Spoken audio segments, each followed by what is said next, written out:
Alright, y'all. So we gotta talk about the synchronicity, right? See, that says Strathcona Music Building. It's a McGill building. It's an official McGill building. It's the Pavillon de Musique Strathcona. It's the name of the building. It's the music building. The address is 555 Rue Sherbrooke West. Okay. I graduated high school in this building. Okay. Right here in this hall. It's called Salle de Concert Pollitt Concert Hall. Okay. I graduated high school here. I was actually on the graduation committee. I just wanted to make sure the dance didn't suck. Anyways, I went to Strathcona-tweedsmuir School in Calgary, Alberta.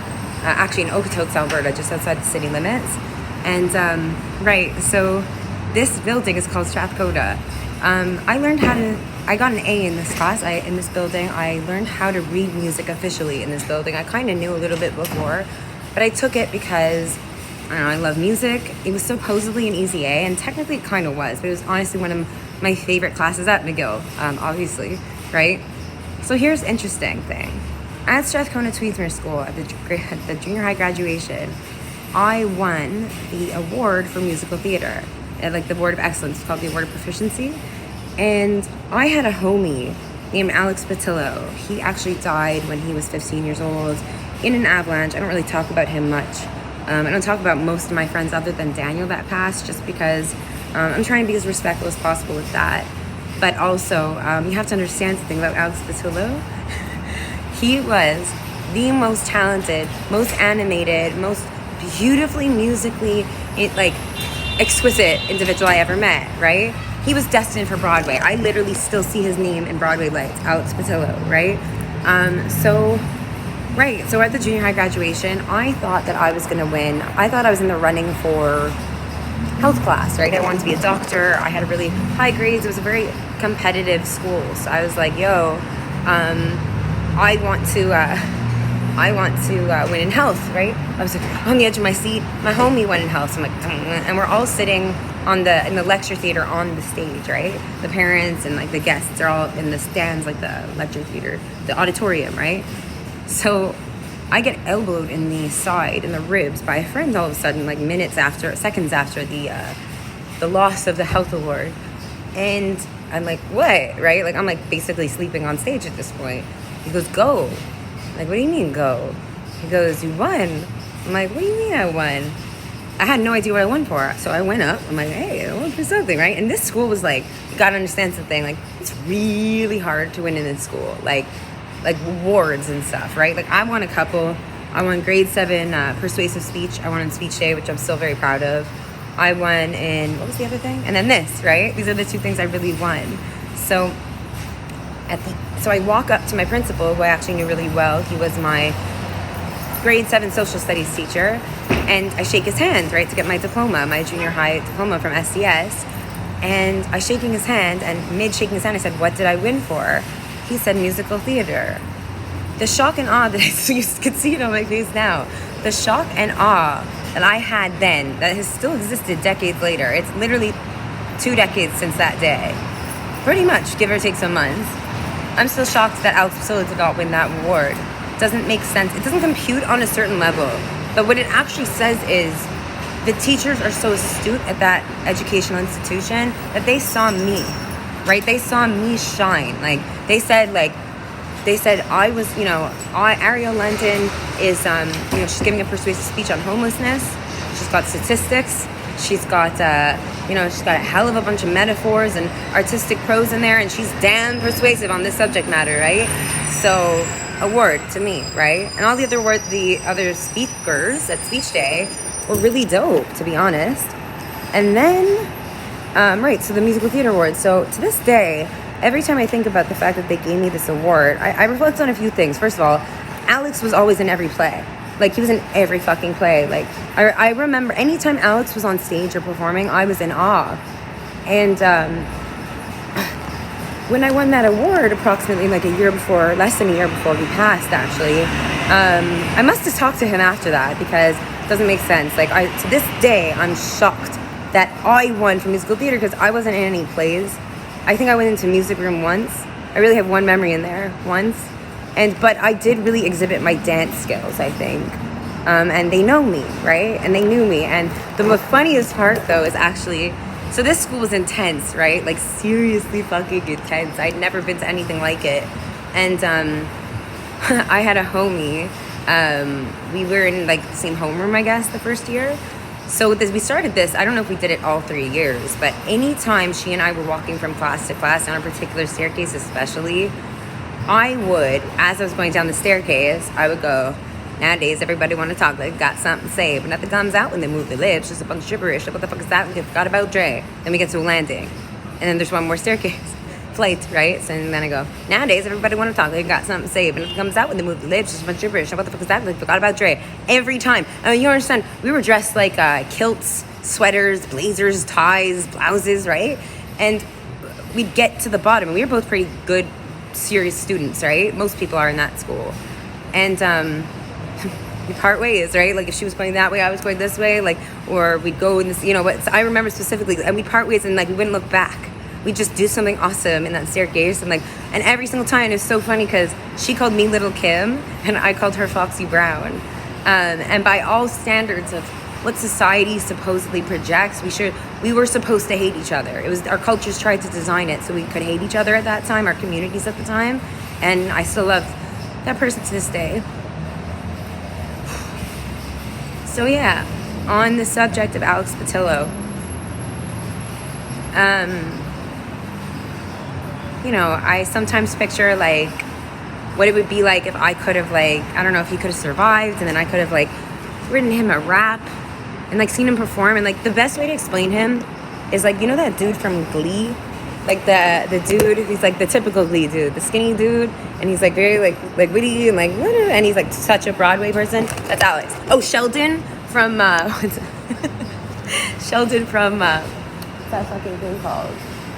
Big Bang Theory, right? Sheldon, Alex Patillo. But like picture Sheldon in music, and then I rob him. I Taylor Swift him at the VMAs. He's Beyonce, and I was Taylor Swift, right?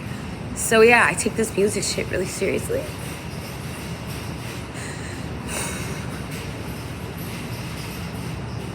I miss my friends.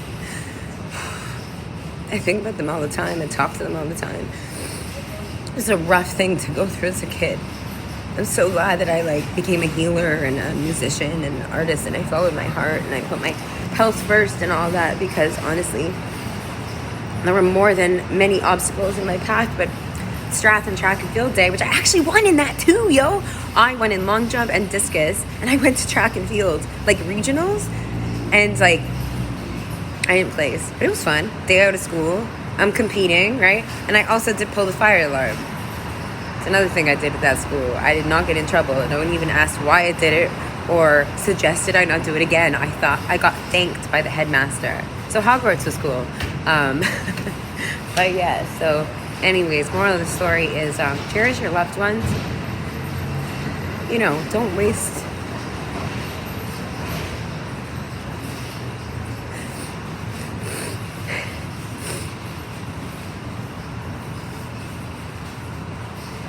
your breath on dumb energy. Like,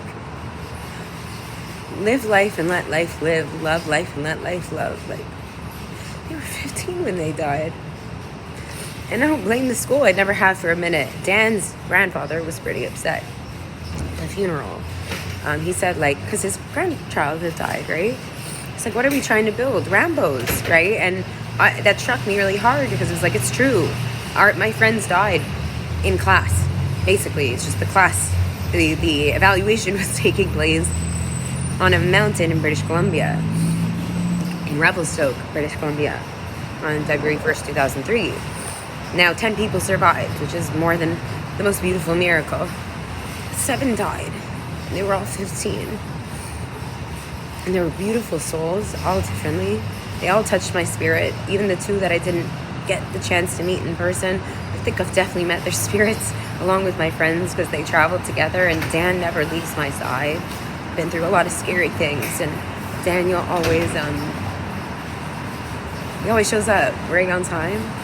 He's the dopest, and I really, you know, I'll never stop talking to him. I'll probably start talking to him in front of people soon, because when I was you know, being tortured, my main torturer on my day out, he turned to me and goes, out of nowhere, right? But this is how those places go.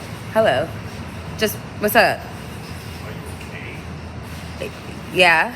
Are you? Yeah, I am okay. I'm just wondering, what are you doing here? Well, I don't want to put you on camera. I'm recording. Oh, you're recording? Yeah, I'm recording a video. I studied here. So I'm recording a video and I'm reflecting on my friends who passed away. Is that okay with you or no? Yeah, it's okay. Okay, cool. Just checking. That, some people, they don't, they're kind of lonely, so they do that. So I'm not lonely. I'm just, my friends died when they were 15 and it's relevant to this building because I studied here and I'm a McGill alumni, so yeah. Oh, you were an alumni. I studied here as well. Oh, cool. Okay. Yeah. So there's a lot of people here. People are very friendly here. So just... Yeah, I know. I studied here. I came back and did an extra year. Okay. I see. So I guess good luck with everything. Thank you, you too. Men and their privilege. Anyways, so yeah, as I was saying, what was I saying before the dude interrupted me? I was talking about, anyways, moral of the story on this point is, there's a lightness to light that you shouldn't be experiencing. But life is, you're here for a reason, right? Like, I'm here for a reason. Like, I paused here. I was on my way home. I went on this beautiful walk. I'll put up this footage of me dancing that I just took at the ballet in Place des Arts because I saw these other dope people dancing. So I had my iPad and I'm like, you know what? I'm going to record this, right? So yeah, I freaked out because I was sitting on the steps and I didn't realize this was called, I was like, yo, I graduated high school here, right? I looked at the Pollock concert hall thing. And then I sat down on my way out. I was like, no fucking way. This building's called the Strathcona Music Building. I studied music in here, how to read music, all that. And I had I don't remember it being called Strathcona Music Building, but there it is. It's a pretty old sign up top. And it's Strathcona Music Building. And that says 555, which is an angel number. And it's on Sherbrooke. And I think it's the angel number for abundance and success and money. I think 555. I've looked it up recently because I very often, on particular moments, I'll always look up a angel number. You're supposed to carve your own path, right? You're supposed to pick up on the signs, like, it's a very specific sign. You're supposed to pick up on your own sign. You're supposed to defend yourself, right? Like, people will try you. They'll see your light, and there's places like Strathcona-tweedsmuir School, right? Where they see your light even when you don't. And they encourage you to go on that path, right? Which is what they did. What they give me awards in. Persuasive speech, long jump, discus, and musical theater, specifically. Sometimes I'm so musically theatrical when I'm at home. I'm just laughing and I know Alex Patillo is writing the script and whispering it into my ear directly. But that's how life works, and I'm very connected with that. I always really have been. I've known this about myself, but recently I figured it out a lot more. I'm a lot more comfortable with that realm and understanding it. I also know, how things work in certain types of places, unfortunately, because I've been forced to be at those types of places, and, music was the thing that I actually chose as my spinny top, like from Inception, that Leonardo DiCaprio picked. This was what I chose, right? Music. That's how I wanted to get to this point. How I'd survive the what they did to me. I chose music as that. That was my focal point. That was the one thing I knew would always be directly connected to my heart, my spirit, my soul, my mind, my happiness, my voice, my throat chakra. And actually, so interesting. It's the last thing I'll say, and I'll go home. At the concert hall, right? At the concert hall where I graduated high school, where I walked across and got my diploma, which I think is so silly because I didn't graduate from Strathcona. I graduated from here in Montreal at a private school, not too far from here. Very different type of private school, but one that was actually pretty good for creative, outlets and artistic expression. And but I also did mostly science and math streams because I wanted to go into medicine at that stage. And yeah, so I didn't realize I walked into a building called Strathcona to get my high school diploma in the East Coast when I had been at the junior high, and and that's an angel number, without a doubt. I think it's the one for money, success. And anyway, so when I got here, the first thing I thought about was like, oh, I learned music in this building, right? I was like, oh, and I graduated high school here. I walked across that stage and got my diploma. And then I was like, my friend, Lindsay, she was, I knew her since elementary school. She and I were the singers in class, right? The singers. We used to sing, it was me or her singing. And she actually went into music like right out of high school. Like first album like by 18, right? On all, I don't know if we had streaming services back then, but she had an album, like a real album. I went to a party of her, an event of hers. I think it was in the Old Port. Anyways, super proud of her. Her mother was a singer. She's very like into that stuff. But like, yo, this is wild to me. Strathcona 555, Strathcona Music Building of all things. And I asked God for a sign. I asked it, and he sent a really interesting sign immediately. I was like, that's not what I was talking about, God, right? This is what I was talking about precisely. And I had a feeling yesterday, I was like, you know what? I had this conversation late at night. It's like 2 a.m. and then all hell broke loose. Right, I'm hoping I don't have that same energy today. Please, God, no. But this sign, Strathcona Music Building, McGill, where I studied music and how to read music, 555 Rue Sherbrooke West, where I graduated high school. It's a beautiful thing. It's a beautiful thing. Can't imagine anything more beautiful.